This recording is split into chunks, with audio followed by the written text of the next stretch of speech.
Sleeping, it is the most important thing that we could possibly do. It is essential. And a lot of us are doing it incorrectly, or we're just not getting enough great deep sleep. So there are some tips. I mean, these are the best tips for getting proper sleep.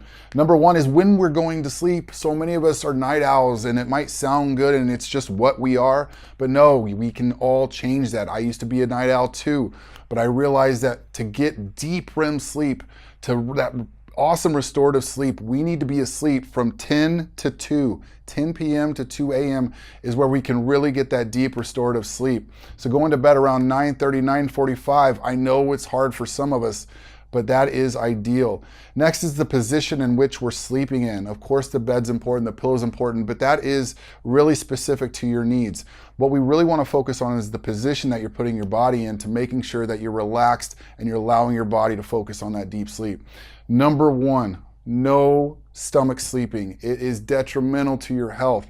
Not only are you putting yourself in a position that is jamming the joints in your lower back, which is going to make you wake up achy and sore, but we're also having to rotate our head and position our arms in a place where we're creating so much tension in the neck and shoulders. Now, if you've ever watched a boxing match or an MMA fight, their goal is to knock their opponent out.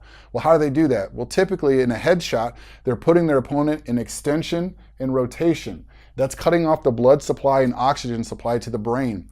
You're doing that for 6 to 8 hours if you sleep on your stomach. So we got to cut that out. Side sleeping, back sleeping, very appropriate. But we need to understand the common rules. If we're a side sleeper, that's great, but we need to make sure that our arms are down below our shoulders.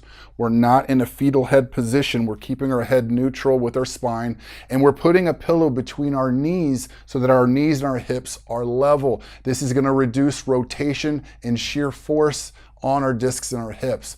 This is ideal. It will make sure that you have the best restorative sleep possible.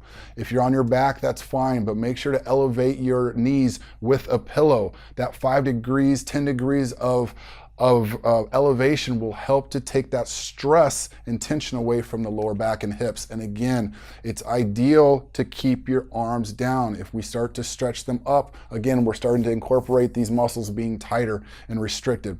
The last thing is, if we're a back sleeper, a contoured pillow. What that pillow means is that we have support for our cervical or our neck muscles, but we're actually allowing our head to be back flat instead of pushed forward. So these are the best, most ideal tips for getting the best restorative sleep possible. I hope it helps.